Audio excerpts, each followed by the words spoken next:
Vamos dar início à edição número 19 do seu podcast. Hoje é segunda-feira, 28 de outubro de 2024.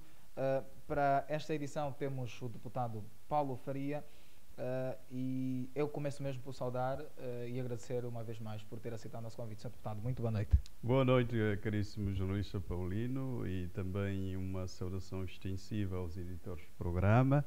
Aos caríssimos internautas também uma saudação enfim, é para mim um grande gosto, todo gosto e interesse poder partilhar esta plataforma pública, partilhar algumas ideias, opiniões e também iniciativas que continuamente desenvolvemos como um mecanismo bastante atuante de interação para estarmos mais próximos e estar mais próximos porque achamos que é a única forma de podermos mostrar que estamos pelo cidadão e somos seus servidores. Portanto, sintam todos saudades e também desejo uma ótima semana e aguardo pelos vossos feedbacks ao longo desta interação. Obrigado. Exatamente. Nós aqui agradecemos e também queremos estender a saudação à nossa audiência que está dentro ou fora de Angola. Nós estamos no Facebook, no TikTok, no Instagram e também no YouTube.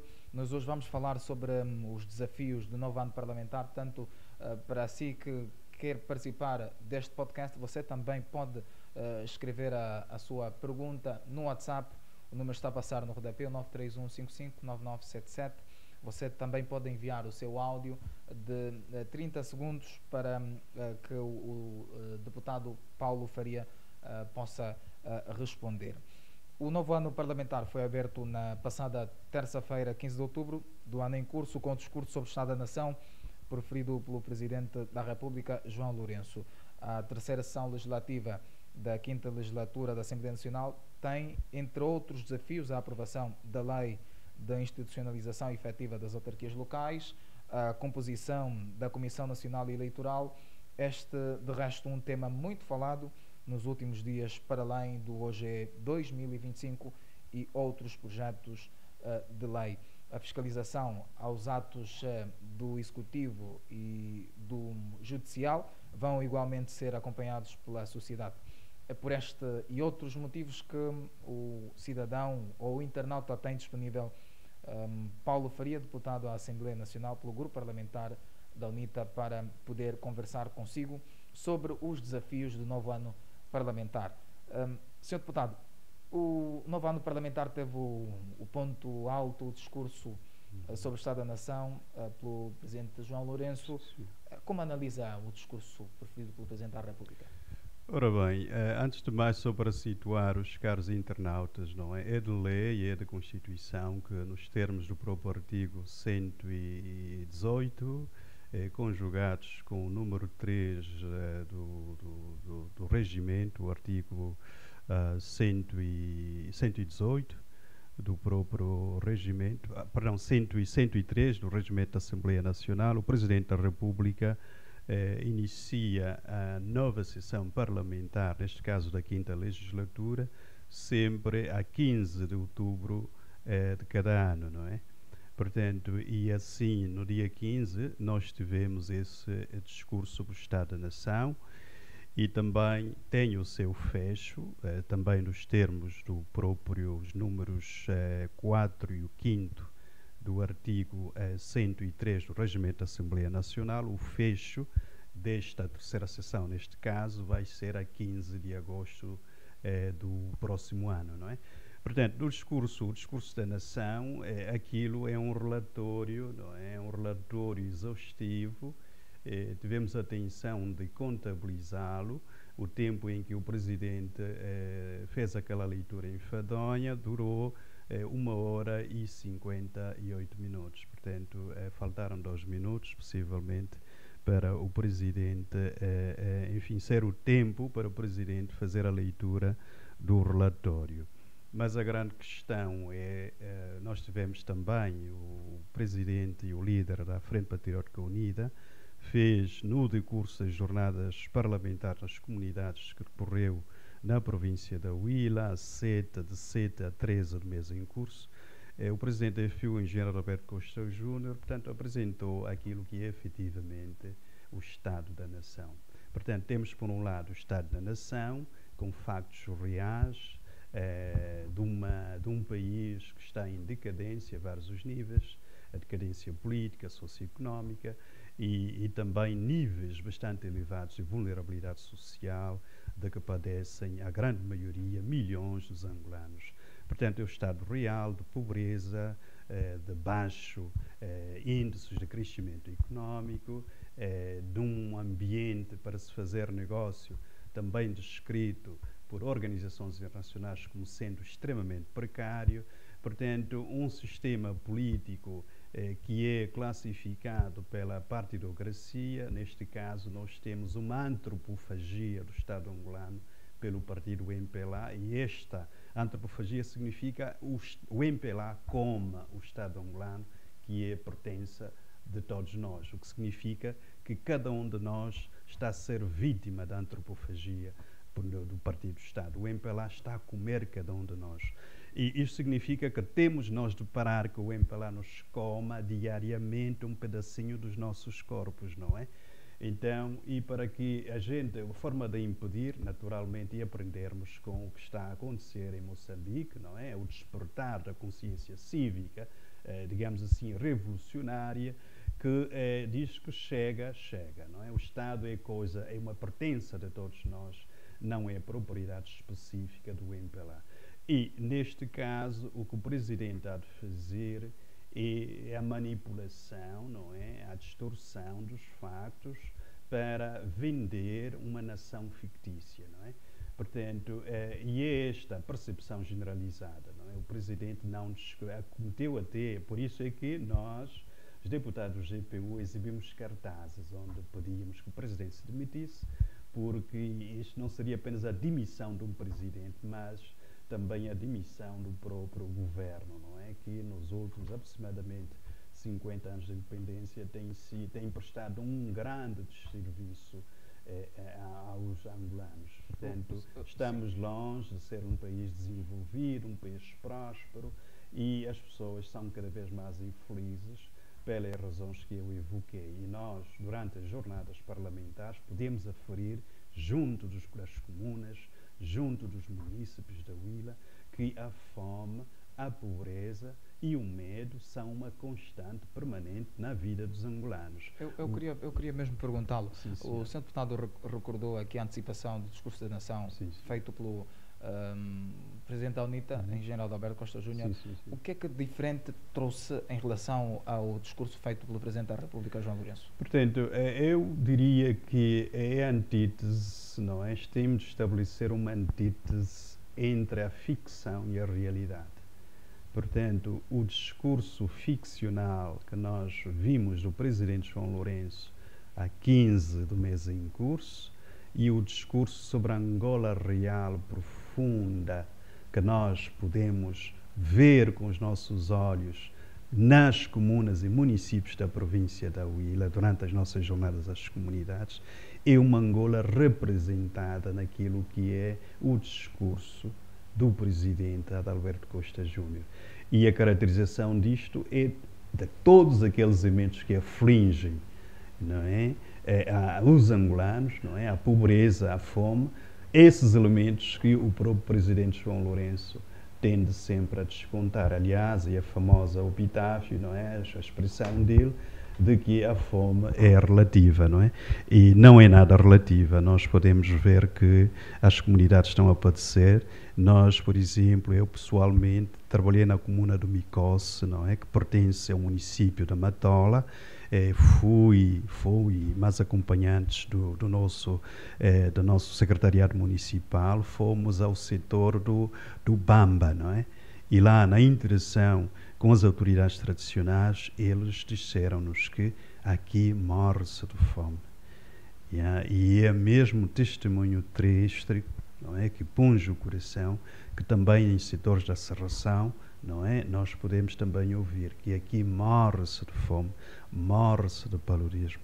Portanto, a fome não é de facto relativa. A fome é uma realidade, é um estigma, mas também um atestado de incompetência deste governo, não é? Sim. E daí temos de parar e temos de parar com a participação cívica para resgatarmos aquilo que é de todos. Sim, e o que é de todos é que está a ser comido diariamente pela corrupção e a má gestão, a falta de prestação de contas. O que o Presidente fez aí é um exercício de que não presta contas àquilo que é efetivamente a prestação do seu Executivo, infelizmente. Não é? O Sr. Deputado Paulo Faria disse que durante o discurso da nação, o seu grupo parlamentar fez questão de exibir cartazes com escritas a pedirem demissão do Presidente da República.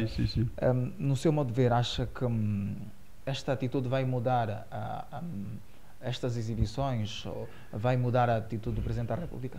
De facto é assim, não é? Nós não temos a consciência das nossas limitações, que assim como os milhões de angolanos não cabem naquele edifício da Assembleia Nacional, por isso é que estão a ser representados. Isto significa que o mal que se identifica permanentemente como sendo a caracterização da incompetência do governo capitaneado pelo presidente João Manuel Gonçalves, João Lourenço neste caso, é um mal que afeta cada um de nós, porque estamos a ver comunidades que sofrem a falta de serviços básicos, crianças, 4 milhões de crianças este ano letivo fora do sistema de ensino, não é? Portanto, e a inacessibilidade a medicamentos, fármacos para combater a malária que dizima muitas pessoas, sobretudo na Matala municipal onde nós estivemos e pelo país todo, não é? Portanto, é a primeira causa, a maior causa de morte, não é? No nosso país, não é? Portanto, segundo a Presidential Malaria Initiative, portanto, é um programa que produz indicadores de malária e Angola, mesmo ao nível do mundo, os índices de mortalidade por malária são extremamente elevados, 53%. Portanto, então significa que os indícios, resquícios de um governo à deriva e incompetente estão aí e o Presidente, infelizmente, foi incapaz. Foi por isso que nós exibimos cartões. Eu, pessoalmente, tinha um cartão que dizia que Angola precisa de reformas. Olha, isto pareceria estranho, não é? Porque uma das divisas... Que tipo de reformas Angola precisa? Ora bem, já ia por aí mesmo. Exato. Uma das divisas do consulado, não é? Do Presidente João Lourenço, após mais de 38 anos do reino do então Presidente José Eduardo dos Santos, foi sobretudo o novo paradigma de governação. E este novo paradigma de governação assentava num dos eixos fundamentais. E isto tem a ver com a reforma do Estado. Portanto, o que nós estamos a ver aqui, a reforma do Estado, nunca foi feita porque ainda sofremos, não é? A antropofagia do Estado, não é? Que é coisa de todos nós, pela excessiva partidarização dos órgãos de justiça, comunicação social e também um monopólio sobre a economia, não é? Portanto, é daí que aquelas denúncias do Carlos Rosado, da compra daquele avião que custou 300 milhões de dólares, não é? Portanto, e esse dinheiro, tenho a Sonangol a bancar isto, não é? Quando a Sonangol deveria estar a bancar escolas para crianças que ainda, em pleno século XXI, e em quase 50 anos de independência, ainda têm árvores como sendo teto de escolas. Têm contentores como se fossem restaurantes abertos. Portanto, a Sonangol deveria estar a abraçar causas que reduzissem o estado de vulnerabilidade e indigência dos angolanos, mas serve uma cleptocracia, não é? Portanto, e é este quadro que nós, por exemplo, denunciamos, eu pessoalmente, que Angola precisa urgentemente de reformas, e a reforma é a despartidarização do Estado, a despartidarização da CNE, a despartidarização da comunicação social, enfim, e também investimento sério numa economia. Portanto, é daí que nós estamos a ver o Estado à deriva a todos os níveis, não é? A deriva económica, não é? Nós não sabemos efetivamente qual é a roupagem ideológica que sustenta, digamos assim, a orientação económica deste governo. Portanto, vai abraçando, não é? Vai chamando a Angola vários cavalos de Troia, não é, neoliberais. Portanto, a causa social está praticamente hipotecada, não é? E nós estamos a ver aqui os custos elevadíssimos da cesta básica, a desvalorização do Kwanza, índices elevados da inflação, enfim, basicamente todos nós estamos a ser comidos diariamente pela má governação e estamos a sentir os efeitos da partidocracia. Então é importante, nós, os 90 deputados, ao dar aquele sinal de manifestação, também estamos a apelar aos milhões de angolanos, que esse Estado que está a ser comido é pertença de cada um de nós. E se é assim o caso, então lutemos todos juntos para que esse Estado seja resgatado e que tenhamos uma alternância que vai, de certa forma, formatar um novo Estado. Um Estado que vai efetivamente contribuir para uma democratização efetiva, a liberalização do sistema económico, a abertura, o pluralismo dos meios de comunicação social, o cuidado da prosperidade para todos, a felicidade dos angolanos e, acima de tudo, a solidariedade efetiva, não é, que tem de ser praticado por todas as instituições do Estado, servindo o angolano. Muito bem. Sr. Deputado, ainda sobre o discurso sobre o Estado da Nação, sim, senhor. Como deve ser? Há algum escrito na Constituição que orienta como é que deve ser feito um discurso sobre o Estado da Nação?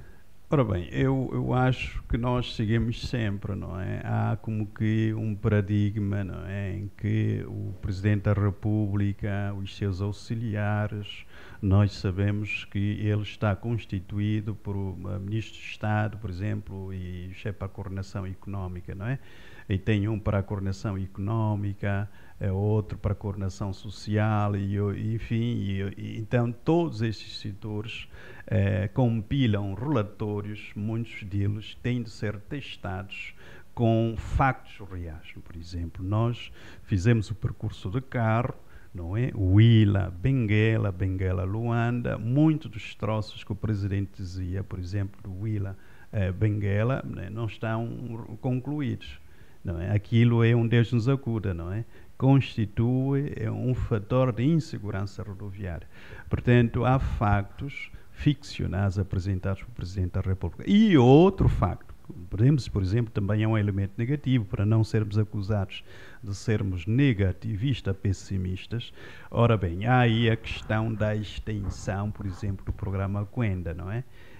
As cifras é que por aí fez uma cobertura agora, está a cobrir por aí 1 milhão, por aí mais de 600 mil famílias, não é? E o elemento positivo é que o Kwenda está a beneficiar por aí 70% das mulheres. Mas a grande questão, nos sítios onde nós estivemos, esta realidade não se confirma, não é? E também outro elemento que o Presidente da República disse que o Kwenda, a fase 2 do Kwenda, que vai até 2027, estamos aqui a ver que há reconfirmação da crítica de que o programa Kwenda, para além de ser um programa emergencial, é um programa que denuncia a própria incompetência do governo. Porque nos termos do artigo 21º da Constituição, existem aquilo que são as funções fundamentais do Estado. E a erradicação da pobreza é uma das funções do Estado.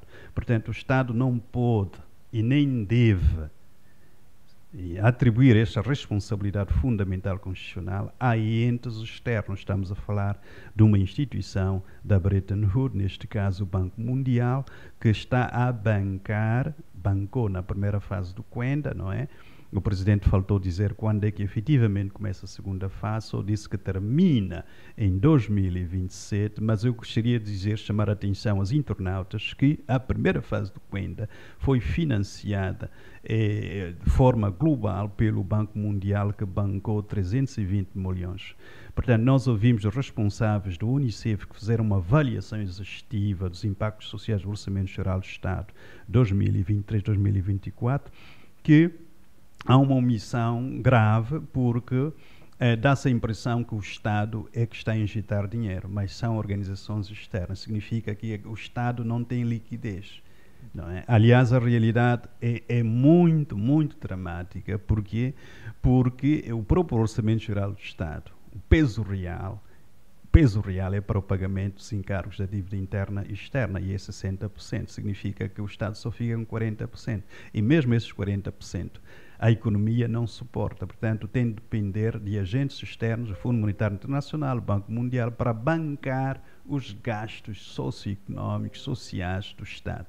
Mas, uma vez, estamos aqui a dizer que é um Estado despesista, um Estado corrupto, e nós estamos a pagar as consequências do Estado corrupto. Queremos nós continuar com o Estado corrupto ou queremos trabalhar juntos, fazer uma corrente, como estão a fazer os moçambicanos, para uma alternância, para fazer o reset de um Estado que sirva aos angolanos, usando os recursos naturais que Deus nos deu para, de facto, melhorar a qualidade de vida dos angolanos. Exatamente. Portanto, e outro elemento que eu queria dizer é a questão da instrumentalização do Cuenda. Portanto, o Presidente a dizer que a segunda fase vai até 2027, está mais uma vez a denunciar que o Cuenda serve os intentos eleitoralistas do MPLA e mais nada. Portanto, e nós temos mesmo sobre o projeto Cuenda. Sim, senhor. Foi algo dito pelo Presidente da República, arrestou até 2027. Há alguma comissão dentro da Assembleia Nacional que faz a fiscalização? E se existe, que resultado tem tido ainda sobre esta questão mesmo do projeto Cuenda? Este é um dos gravíssimos problemas, porque nos termos daquilo que é o artigo 162 da própria Constituição, não é? Uma das funções capilares da própria Assembleia, enquanto um órgão de soberania, poder legislativo, é fiscalizar, controlar e fiscalizar a ação do Executivo, não é? Infelizmente, o MPLA usa a ditadura da maioria absoluta, neste caso, para bloquear todas as iniciativas tendentes a controlar e a fiscalizar efetivamente a ação errática e despesista do Executivo, capitaneado pelo Presidente João Lourenço. Por exemplo, uma das coisas que nós, em situações normais, deveríamos ter é uma comissão parlamentar de inquérito para passarmos o pente fino, não é, à natureza da dívida interna e externa. Portanto, isso não se faz, naturalmente, como Ministério... Não se faz porquê? Não se faz porque a Comissão Parlamentar de Inquérito vai carecer sempre de 2/3, não é? Sem o MPLA, é claro que há sempre aqui o bloqueio deste recurso fundamental, não é? O que existe, então, é um meio termo que se criou, e mesmo assim é intramuros, não é? É as audições parlamentares a um determinado ministério, como houve ultimamente, o Ministério dos Transportes, mas eu até... isto até aconteceu no primeiro andar, nem sequer tomei conhecimento. Okay. Portanto, é uma iniciativa altamente secretista, não é? E então nós ficamos como que privados dos factos de como é que o Ministério dos Transportes gera a Companhia de Bandeira, por exemplo, em termos de recursos técnicos, não é? E materiais, e depois também o capital humano, não é? Portanto, então não há uma prestação de contas. Aliás, voltando, não é, no paradigma, não é, do Presidente João Lourenço, que já não se fala estranhamente no paradigma de governação, era a questão do escrutínio, não é? Ele dizia, naquele famoso discurso inaugural, não é?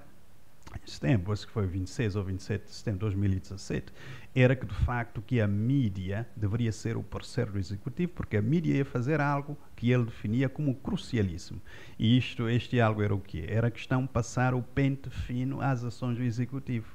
Basicamente, era a questão da publicitação de todos os atos dos, digamos assim, servidores públicos, não é? Deveriam ser objetos de escrutínio da mídia, não é? Exatamente. Portanto, mas isto não vemos, não é? Portanto, há uma atividade bastante intramuros, não é? Em que o cidadão, isto que estamos aqui a fazer, em que qualquer onde quer que esteja, pode seguir, seria bom. Vamos lá ver, agora há um regulamento, não é? Que aprova a criação da TV e a Rádio Parlamento, mas era importante que tudo quanto acontecesse na Assembleia, não só na generalidade, mas também na especialidade onde de facto as navalhas saem, porque é aí onde acontece o grande debate técnico. Tudo isso o cidadão pudesse acompanhar a seu devido tempo, para o cidadão também aferir o nível de empenhamento dos seus representantes, não é? Portanto, um Filipim Galando Vitor dizia, não é, um malogrado, o grande professor de matemática, não é, que uma consciência tranquila não vê monstros em lado nenhum. E quem está tranquilo com a qualidade da sua governação não deveria ter medo da exposição mediática. Portanto, lamentavelmente... O Presidente da República tem medo da exposição? Seria de facto bom que o Presidente da República, em primeiro lugar, viajasse de carro, conforme fazem os líderes da FPU, e estou aqui a destacar sobretudo o Presidente Alberto Costa Júnior, que faz as viagens pelo país afora, não é? De carro, não é? Portanto, para ter o pulsar da degradação das nossas vias, as vias, não é? Os chineses diziam, se queres desenvolvimento, construa estradas, não é? E nas nossas estradas são descartáveis, não é? Logo, o calor, as primeiras chuvas, elas mostram a sua própria vulnerabilidade, mas também mostra o estado da corrupção, não é? Os seus efeitos altamente negativos. Então, é isto, meu caro, que eu gostaria de realçar, que, de facto, o Presidente não deveria apenas explorar atos como este, que ele tem um discurso, não é? Um monólogo, não é? O Presidente deveria promover mais, por exemplo, os americanos chamam town hall, não é? Discussion, por exemplo, discussão com os seus cidadãos. Por exemplo, poderia ir, não é? Podia ir ao Micos, podia ir a Matala e outros sítios para interagir com os cidadãos, não é? Mas, infelizmente, porque deve Mas a nossa e tema...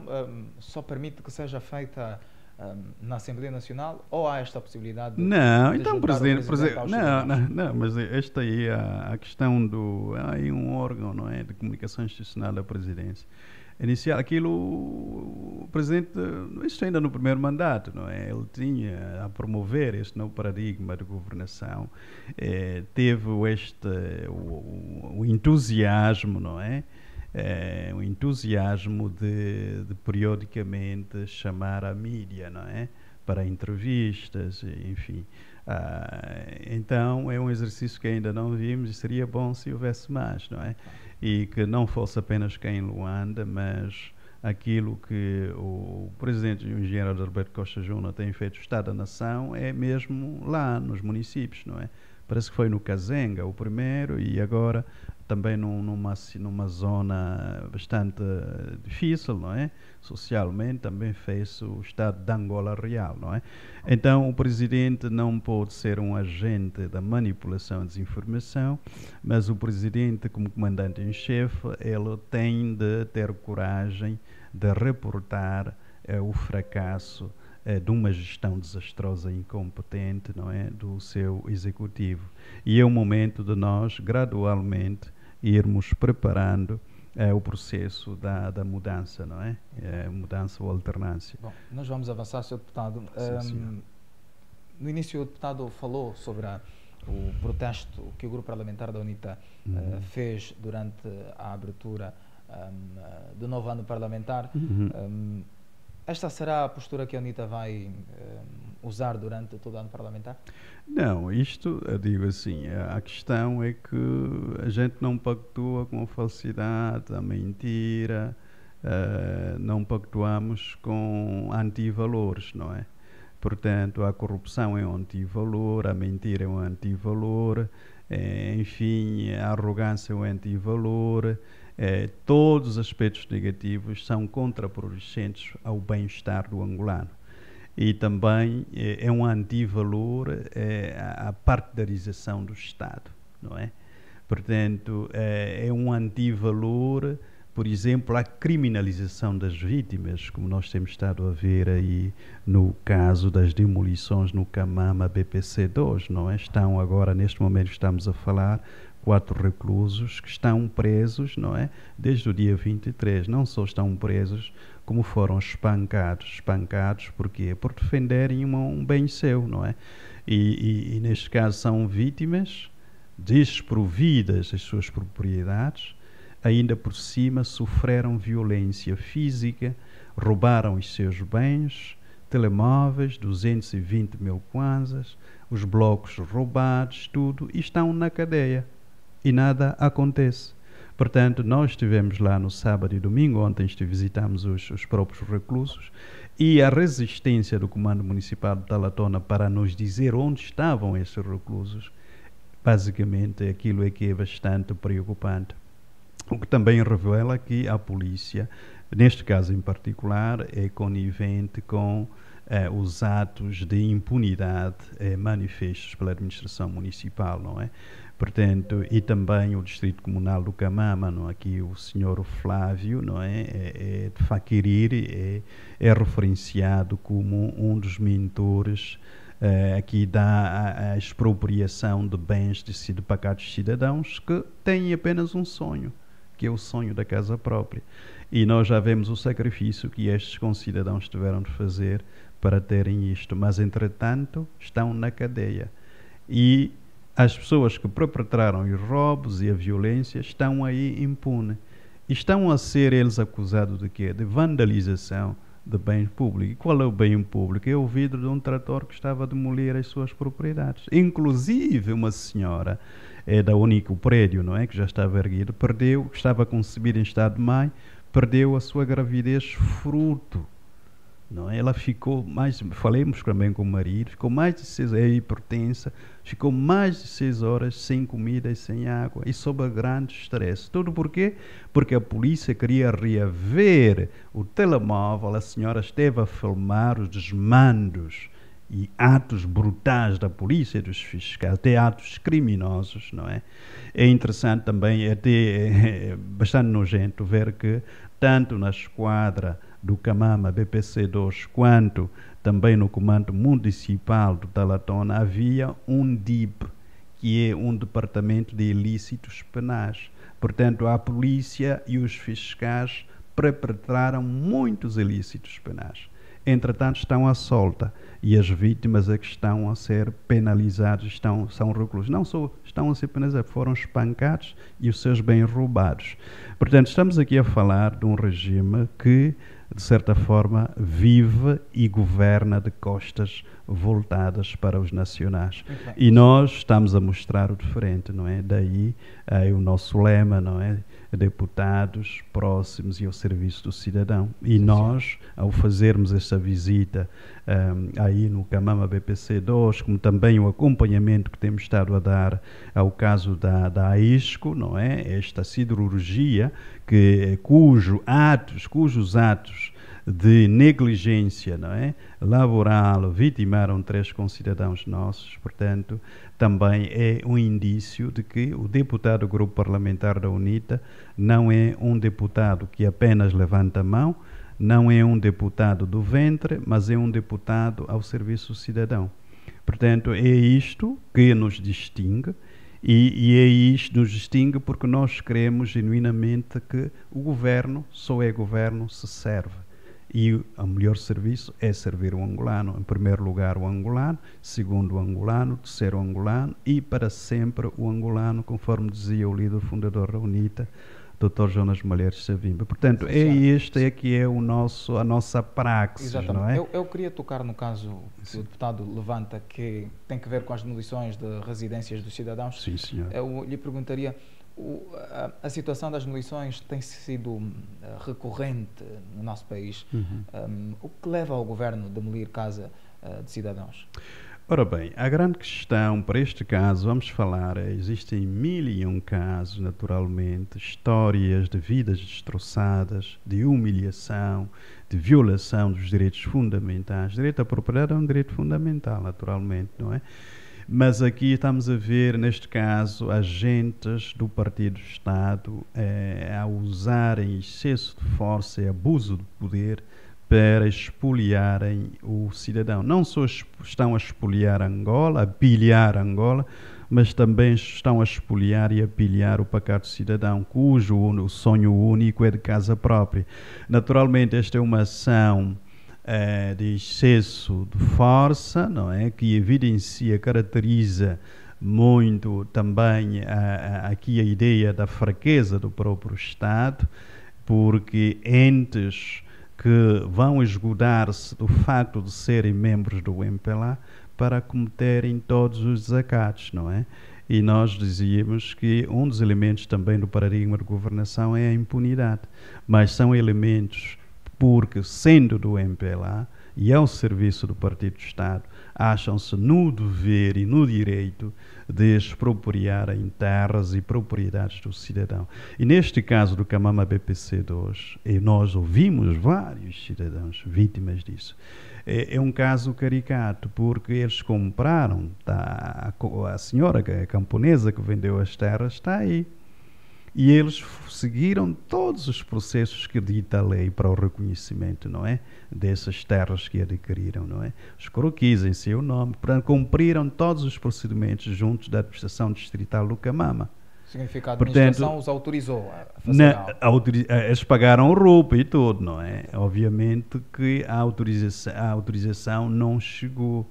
E os cidadãos cumpriram com sua parte legal, inclusive pagaram, assumiram que na ausência de um documento formal, a ação deles, que havia um reconhecimento tácito de que a propriedade era efetivamente... Aliás, eles dizem que 2 semanas antes, porque já tinham ouvido que haveria demolições, reuniram-se com o administrador municipal adjunto para a área técnica, não é? E ele garantiu que não haveria tal coisa como demolições, porque não havia razões, porque as propriedades, de facto, havia documentos que provassem que eles eram proprietários. Estranhamente, no dia 23 às 7 horas, a máquina demolidora começou de facto a destruir e a despedaçar o sonho de casa própria destes cidadãos. Basicamente é a questão do abuso do poder, e aqui a manifestação clara dos malefícios, não é? Dos impactos negativos, não é? Da partidarização do Estado. Portanto, a polícia pura e simplesmente foi mobilizada. 7 carros de polícia cheios com indivíduos armados para terrorizar cidadãos. E o próprio administrador adjunto a dar ordens para que demolissem. Eles diziam, mas o senhor esteve conosco há 2 semanas e garantiu-nos que as demolições não aconteceriam. Estamos a ver o contexto. Não vos conheço em lado nenhum. Tirem para aqui esses vândalos. Este é o testemunho que nós escolhemos no sábado e no domingo desses nossos concidadãos. Portanto, e nós sempre fazemos claros que nós não perguntamos qual é a pertença ideológica partidária. Nós somos pelo angolano. Muito bem. Eu gostaria de perguntar ao deputado que enquadramento faz sobre essa situação das demolições de residências dos cidadãos com a lei da terra. Será que é um dos desafios para este novo ano legislativo? Portanto, poderá de facto seria bom se nós, enquanto GPU, assumíssemos isto também como uma das iniciativas legislativas, não é?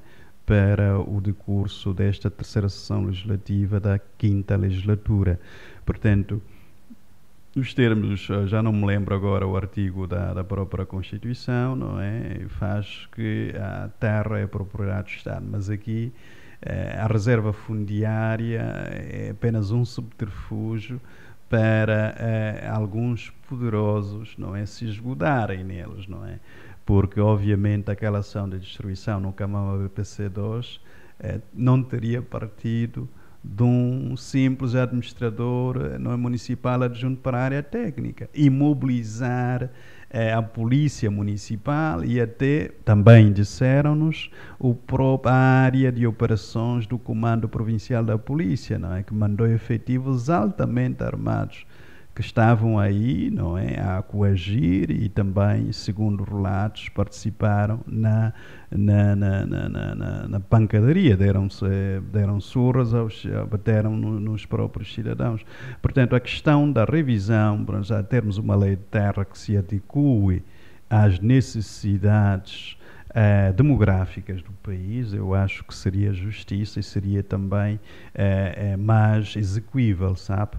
Porque Angola está a crescer, não é? E naturalmente é importante que a terra não seja uma propriedade apenas do próprio Estado. O Estado é um ente de bem. Se o Estado é um ente de bem, não pode deixar pessoas destituídas das suas propriedades. Então, se o Estado é um ente de bem, tem de ser ele o fiel repositório de uma justiça, digamos assim, uma justiça mais abrangente, não é? Portanto, que qualquer cidadão deveria ter o direito de usufruir da sua propriedade na terra onde ele pudesse ou escolhesse, não é? Em função dos seus meios e, naturalmente, reunindo todos os requisitos legais, como fizeram, no testemunho que colhemos, os cidadãos, não é, do Camama BPC2. Portanto, é uma questão, eu acho, equilibrada, porque o crescimento demográfico é uma realidade e a projeção é que até 2030, não é, poderemos chegar aos 50 milhões. Então, significa que a adequação da lei de terra, eu acho que é uma imposição da própria condicionalismo do ascendente, não é, demográfico nacional ou exponencial. Portanto, é uma questão que deveria ser estudada, não é, de forma equilibrada, e não só este, como também existem outros tantos desafios, não é, para atacarmos ao longo dessa terceira sessão legislativa. Funciona. Bom, nós estamos a receber já algumas perguntas dos nossos internautas. Nós temos o número 931-559977, é o WhatsApp em que o internauta pode enviar a sua pergunta, como é o caso do Ambrósio do Carmo e do internauta Eliseu Tomás. O Ambrósio escreveu para nós. Ele escreve, jornalista, pergunta ao deputado: o Presidente atirou a responsabilidade da aprovação da lei sobre as autarquias para a Assembleia Nacional. O que falta, afinal de contas? Será que este ano os angolanos terão finalmente aprovado esta lei? Perguntou Ambrósio do Carmo.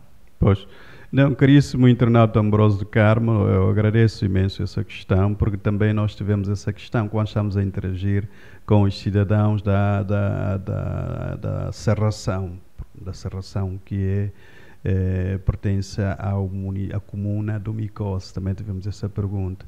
Mas, naturalmente, não foi a primeira vez que o Presidente João Lourenço atira a bola para a Assembleia, não é? E, naturalmente, já o fez, não é, no ano passado e no ano passado também.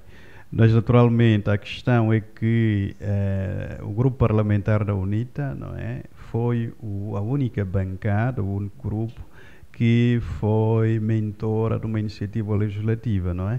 Portanto, no decurso da segunda sessão legislativa, não é? Portanto, enquanto o Executivo teve no total de 29 iniciativas legislativas, o grupo parlamentar distinguiu-se, contrariamente ao MPLA, não é? Com uma iniciativa, com um projeto, não é? Projeto sobre a institucionalização efetiva das autarquias locais. E como vocês sabem, este é um projeto que secunda ou é originário de um processo de consulta extensiva que o grupo parlamentar fez, recolheu as contribuições da sociedade civil e dos outros entes também. Portanto, é um documento muito sólido e, naturalmente, foi aprovado por unanimidade na Assembleia, assim como também a proposta do Executivo, não é? Mas decidiu-se nesta plenária que se constituísse, que se fizesse a simbiose dos documentos para que houvesse apenas um draft único que seria de esteio para as discussões na especialidade. E, naturalmente, constituiu-se uma equipa técnica constituída pelos deputados do grupo parlamentar do GPU, da UNITA e também do MPLA, não é? Naturalmente, vou aqui dizer algo para realçar que esta questão de atirar a bola para a Assembleia é um subterfúgio do Presidente João Lourenço. E vou dizer porquê. Porque esta equipa técnica não fez, menos da parte do MPLA, não houve um empenhamento Houve sim algumas reuniões, não que isso foram 2 ou 3, não sei precisar, mas numa dessas reuniões, não é, avançou-se um bocadinho para a identificação das inconstitucionalidades, por exemplo, nas duas, tanto no nosso projeto do GPU, quanto na proposta do Executivo, neste caso, suportada a bancada parlamentar do MPLA. Então, o que é que aconteceu aí? Não houve avanços porque a prioridade para o presidente João Lourenço e seu executivo não era coisa alguma de institucionalização efetiva das autarquias locais já, mas sim a divisão política administrativa, porque tudo parou para dar tempo para a discussão na especialidade da divisão política administrativa. E veja, o tal documento de fundamentação alega que com a divisão para realçar o caráter urgente, na perspectiva do Executivo do Presidente João Lourenço, é que haveria de acabar com as assimetrias regionais e aproximar os cidadãos angolanos dos serviços básicos, nomeadamente a saúde e a educação. Ora bem, seria muito mais fácil dizer que a falta das autarquias distancia o cidadão dos serviços básicos e aumenta a pobreza e a fome, não é? Portanto, e assim, não é? Quer dizer que o modelo da gestão administrativa centralizada é altamente contraproducente, como é gerador de assimetrias profundas no nosso país. Portanto, não é com a divisão política que se vai atacar isto, mas atacam-se estes males com a institucionalização efetiva das autarquias já. E foi sempre este, não é? A prioridade, o argumento central do grupo parlamentar da UEMPLA, mas infelizmente a bancada parlamentar, perdão, o grupo parlamentar da UNIT, mas infelizmente a bancada parlamentar do UEMPLA está sempre a secundar os caprichos do presidente João Lourenço, não é? E o capricho do presidente João Lourenço é dividir. Dividir para quê? Para aproximar os cidadãos de serviços básicos? Perguntam os internautas. Não. Para reduzir as simetrias regionais? Não. Dividir para quê? Dividir pura e simplesmente para reinar. Para que se perpetue em Angola o reino corrupto do partido-Estado. Pura e simplesmente isso. Deputado, não sei se me ajuda nessa questão. Sim. A Constituição da República previu a realização das autarquias em 2014, se eu não estou em erro. O que é que faz até aqui não ser institucionalizada as autarquias? Porque é esta incógnita que os cidadãos têm até aqui. Sim, mas é assim, pela explicação que eu já dei, né, o cidadão atento pode tirar a ilação que, aliás, a própria Constituição, não é, de 1975 já previa, não é, sobre a criação deste ente local, o poder local, autárquico, já previa isto, 1975. Portanto, o que tem havido é apenas a protelar aquilo que é um assunto de cariz estratégico nacional, não é, de altíssima prioridade, como a institucionalização efetiva das autarquias. Não interessa ao MPLA, porque para o MPLA as autarquias seriam, digamos assim, ele estar a pôr o último prego no seu próprio caixão. Então, é daí, estou a usar essa imagem, não é, bastante forte, para dizer que o MPLA está muito mais desesperado, porque vê a questão das autarquias, da implementação das autarquias como uma questão de vida e morte. Com as autarquias, a MPLA acha que vai morrer. Com a divisão política administrativa, acha que ainda tem as chances de, pelo menos, ser moribundo. Mas com as autarquias o MPLA morre? Ora bem, perguntemos a eles, mas se estão a adiar algo que é bom, que até vai aproximar o cidadão dos serviços básicos, vai contribuir para uma gestão eficaz das riquezas, dos recursos locais, não é? Vai contribuir para uma maior descentralização, um maior pluralismo, uma maior competitividade entre as mais variadas autarquias, basicamente para o bem e o desenvolvimento e o crescimento económico, a sustentabilidade económica. Então significa que a autarquia é um bem. Então, significa que, ao nível até da própria SADC, o MPLA é o único que se nega à institucionalização efetiva das autarquias. Veja, aqui a Namíbia, não é? Portanto, tem um sistema descentralizado e as coisas funcionam, não é? Portanto, dirigentes aqui do MPLA vão aqui a Namíbia, a vizinha Namíbia, não é? Ou para estudar, ou para se tratarem, não é? Mandarem os seus filhos para aí. Portanto, significa que Angola tem mais a ganhar com a institucionalização efetiva das autarquias do que com a divisão política administrativa. Mas pronto, lá temos o MPLA, mais uma vez, a ditadura da maioria absoluta usou disto para impor aos angolanos a divisão política administrativa. E é um caso seríssimo, sabe, caríssimo. Para mim, preocupa-me porque nós manifestamos contra isso. Mas a manifestação da Assembleia não teve ecos na manifestação cívica dos angolanos na rua. Significa, dá a ideia... O deputado acha ou concorda que deve haver uma manifestação por parte dos cidadãos pedirem a institucionalização urgente das autarquias? Sim, mas a grande questão é a seguinte, meu caro.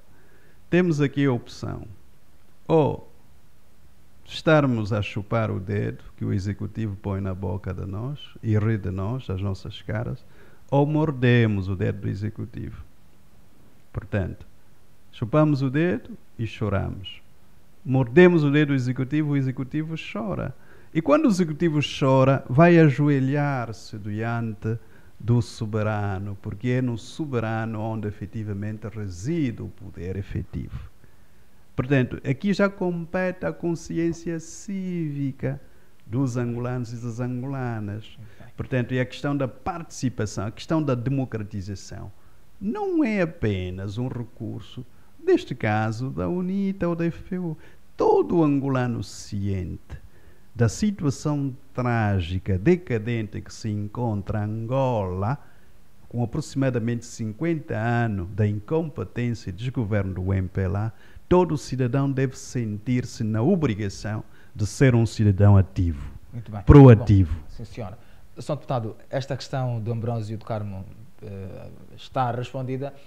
Temos o outro internauta que também escreveu para nós e quer ver respondida a sua questão. Sim, é o Eliseu Tomás. Ele escreve, Sr. Deputado, a composição da CNE é outra matéria que abriu as discussões na especialidade da Assembleia Nacional e do representante parlamentar. A UNITA abandonou a sala. Quais as razões? Ora bem, é importante dizer ao caríssimo cidadão Ambrósio, não é Ambrósio? Exatamente. Sim. Não, este é o Eliseu Tomás. O caro cidadão Eliseu Tomás, que a sessão decorreu na quinta, se não estou em erro, semana passada. Quinta-feira. Portanto, foi a reunião conjunta na sala multiusos, não é? Que congregava duas comissões competentes em razão da matéria, neste caso, a Comissão de Assuntos Constitucionais e Jurídicos, a primeira comissão, e a Comissão sobre o Poder Local, não é? E a Autoridade do Estado, qualquer coisa assim, que é a quarta comissão, eram competentes em razão da matéria. E aí o que se debatia era o relatório parecer conjunto e a resolução, efetivamente, para a composição dos mandatos da CNE à luz dos resultados de agosto de 2022. Portanto, aí começou o pomo de discórdia. Aliás, já andamos nisso desde o ano passado.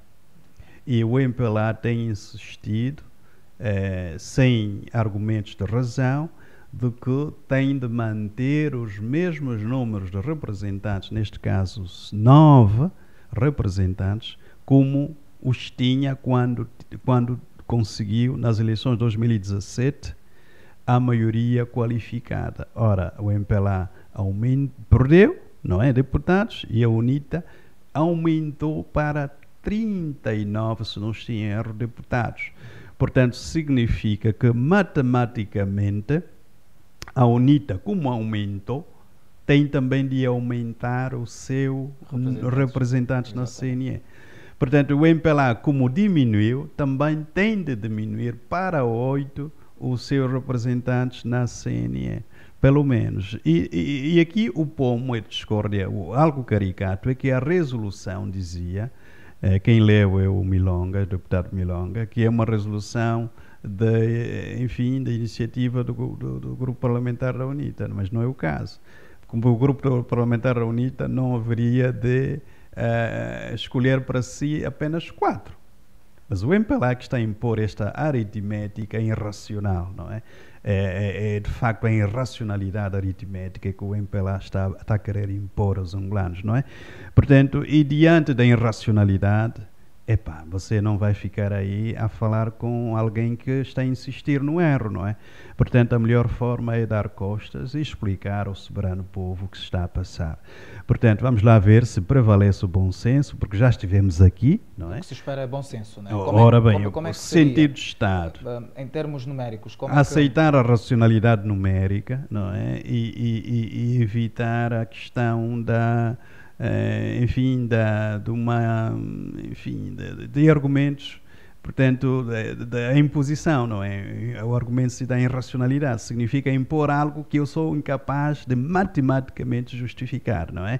Portanto, e a justificação matemática possível teria de ser feita à luz dos resultados em que a UNITA aumenta o seu número de deputados para 39, se não estou em erro, agora tem 90, obviamente, o MPLA perde a maioria qualificada, mantenha para a maioria absoluta com 124, não é, deputados. Significa que tem de perder, tem de ser 8, e a oposição junta tem de ter 8, e há um desempate, naturalmente, do presidente, neste caso, o presidente da Comissão Nacional Eleitoral, não é? Como sabem, normalmente é alguém afeto também ao regime MPLA. E isto é que tem de ser a verdade, não é? E temos nós de pugnar-nos pela verdade. A mentira, como eu dizia, não é?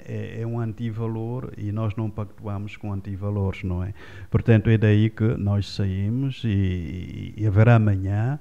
O Grupo Parlamentar às 14h30 vai promover uma conferência de imprensa sobre esta temática, não é? Então seria bom aqui o caríssimo Eliseu Tomás tomasse atenção para, efetivamente, seguir as argumentações do Grupo Parlamentar da UNITA. Argumentos da razão contra os argumentos da irracionalidade aritmética do MPLA, que é, de facto, querer batutar, não é? A céu aberto, não é assim, também batutar tem limites, não é? A batuta tem limites e tem horas, não podemos admiti-la, não é?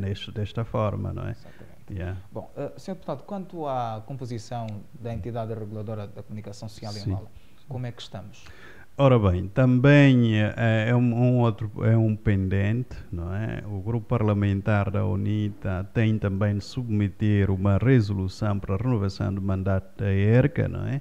Mas a grande questão era importante que desencadeássemos aliás, já tem havido, não é? Um debate público.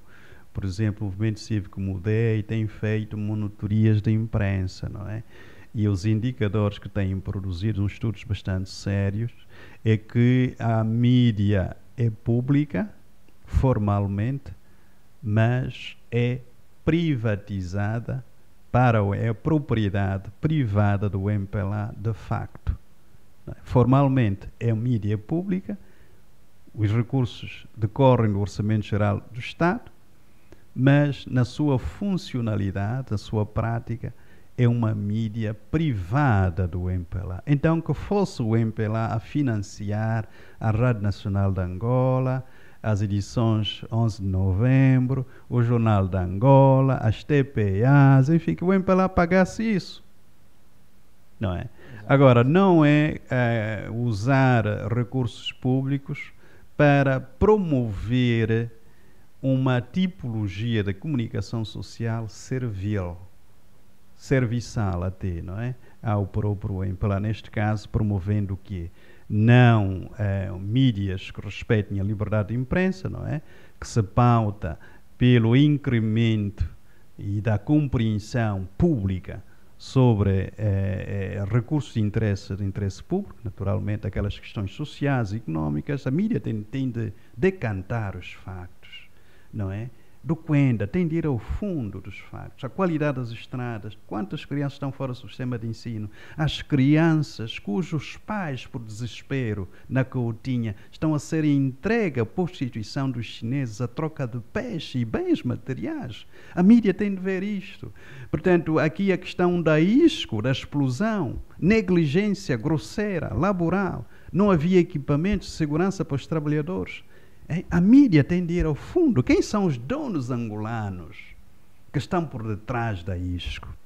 A questão das demolições, a mídia tem de estar atrás, porque a administradora adjunto para a área técnica está ao serviço de que interessa em confessos.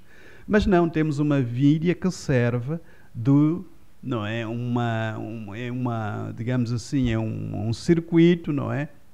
De ressonância, digamos assim, para cuidar a imagem institucional de um executivo completamente à deriva, não é? Infelizmente. E isto a custo de muitos dinheiros. E nós vimos aí, parece-me que, se não estou em erro, era o jornal, ou o Novo Jornal, ou a Expansão, não é?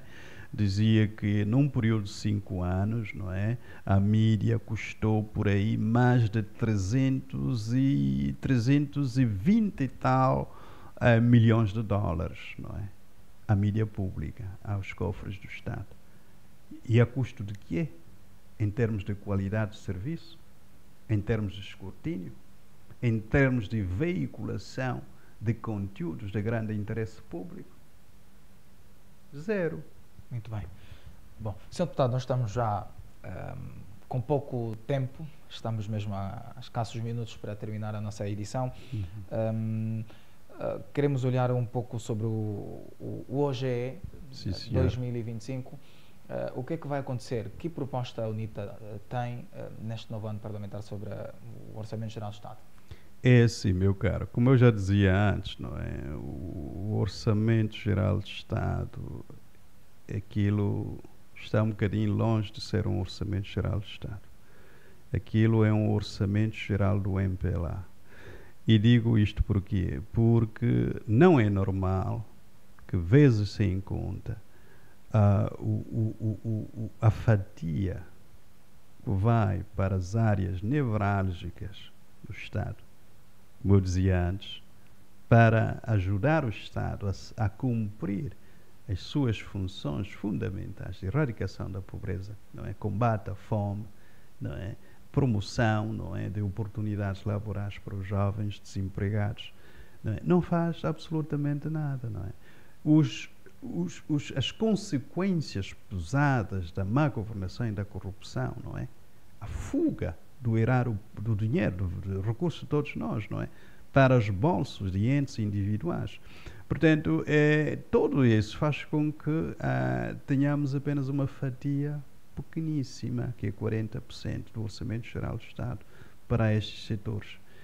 E 60%, como nós sabemos, vai tudo para pagar os encargos da dívida interna e externa, não é? Então, é uma dívida que, sinceramente, a gente não tem ciência sobre os credores, o peso e quanto efetivamente o Estado paga aos seus credores, não é? Portanto, significa que não há transparência efetiva no Orçamento Geral do MPLA. Então, vamos ter sim, possivelmente, vamos ter, faço fé, um dia teremos o Orçamento Geral do Estado, onde o escrutínio vai ser contundente, não é? E firme, para certificar-se a origem das verbas e também a sua aplicação efetiva, não é? Para aquelas áreas de extrema prioridade, não é? Social. Portanto, a grande questão, as minhas expectativas é que, enquanto o MPLA estiver no poder, o MPLA vai continuar a apresentar um orçamento à sua medida, à medida dos seus intentos, à medida do seu interesse, à medida de uma moldura de gestão da coisa pública que é extremamente despesista, corrupta, ineficaz e, naturalmente, antipatriótica, não é? Portanto, e daí, obviamente, que nós votaremos permanente e continuamente contra um Orçamento Geral do Estado e todos os seus dependentes. Não é? Os relatores de balanço também vamos chumbá-los. Por quê? Porque são resquícios da falta de transparência, da corrupção, da extorsão de recursos públicos do erário para fins inconfessos, individuais, da uma oligarquia, não é? Digamos assim, partidocrática, não é? Do MPLA. Portanto, há necessidade, sim, de nós acabarmos com este regime de desperdício, não é? Porque o desperdício tem custos pesados. O hipotecar de uma geração inteira de angolanos, crianças subnutridas, crianças fora do sistema de ensino, mortalidade infantil em exceção, enfim, a degradação socioeconómica, basicamente um país condenado ao fracasso. E no meio de tudo isso temos setores como a defesa e a segurança, que têm taxas de execução na ordem dos 120%. Quer dizer que estão a gastar muito mais do que aquilo que lhes seria devidamente alocado no Orçamento Geral do Estado. Mais uma vez, o Orçamento Geral do Estado, como diz sempre o grande economista Carlos Rosado, sempre que o MPLA passa com a sua maioria absoluta, a ditadura da maioria absoluta, não é? O Orçamento Geral do Estado, o MPLA assiste o Presidente da República com um cheque branco. Significa que o Presidente da República vai ganhar apenas a autorização de fazer e usar e abusar da forma como ele achar o mais eficaz, não é? Para a realização não do interesse nacional, mas do interesse deles e seus comparsas, não é? Portanto, enfim, é um Orçamento Geral do Estado feito à medida dos compadres e comadres, camaradas, não é? Portanto, daí, o Orçamento Geral do MPLA, na minha perspectiva, humilde perspectiva, opinião. Muito bem. Temos de mudar. Sim, senhora. Bom, Sr. Deputado, vou pedir brevidade. Caríssimo. Temos pouco tempo. Sim, senhora. A minha última questão tem que ver com o impacto real da nova divisão político-administrativa do país. Como é que olha para este assunto? É assim, meu caro. Realisticamente, eu acho que é um pecado original. Eu disse isto, não é? Quando visitei no quadro das nossas jornadas das comunidades, no último dia, no domingo, fui, enfim, partilhar com a comunidade cristã da Igreja Evangélica de Angola, não é? É uma comunidade que está um bocadinho na cidade de Lubango, não é? E, por acaso, o tema da celebração era o Evangelho do Apóstolo São Marcos, que fala sobre o milagre da multiplicação. E o grande desafio é que, para haver milagre da multiplicação, Jesus pergunta aos discípulos: o que é que vocês têm aí para alimentar esta multidão? E eles disseram: não, só temos peixes, poucos peixes e poucos pães. Ele disse: então disto farei um milagre da multiplicação. Então precisou dos fatores multiplicadores para o milagre.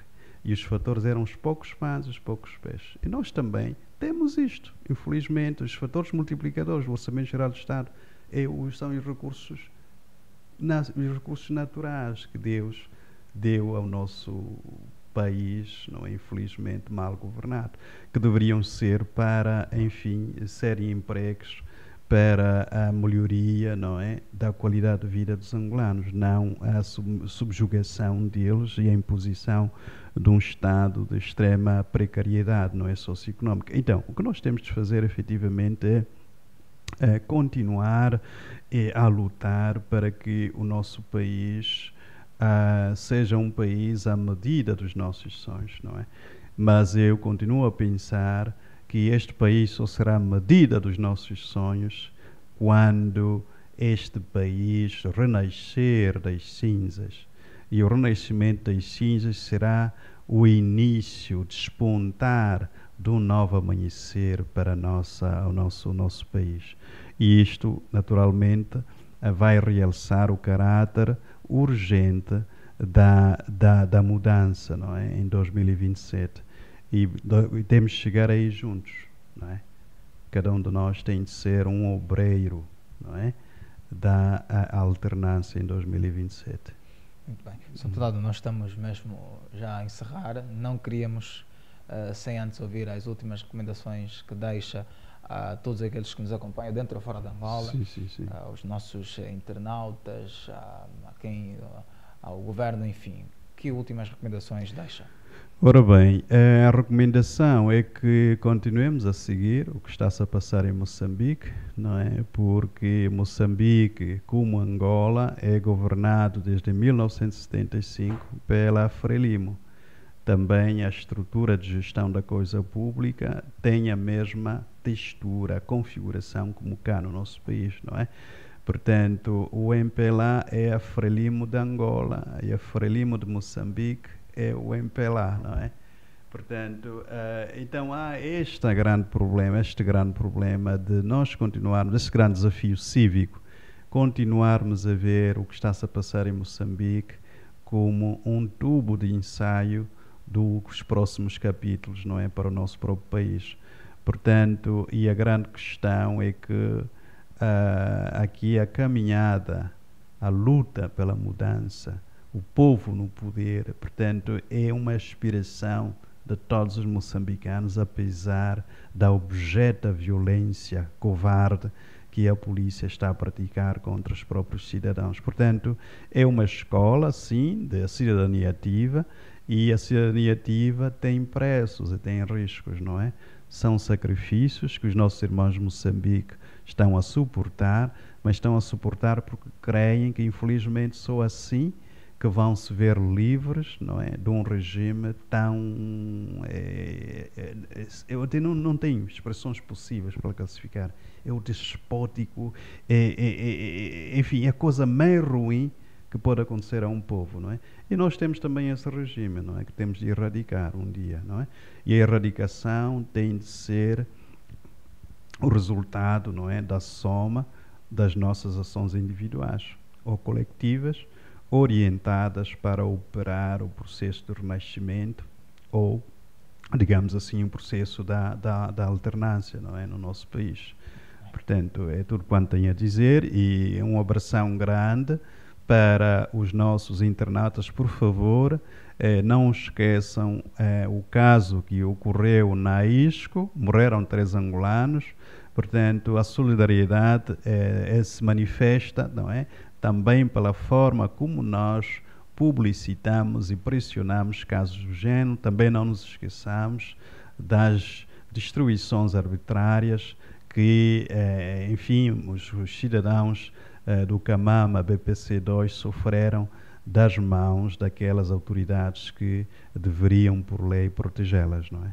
Portanto, este é o meu grande repto, cidadania ativa, consciente, enfim, que vai ser, digamos assim, cumulativamente, uma forma de atingirmos juntos a mudança que queremos ver no nosso país em 2027.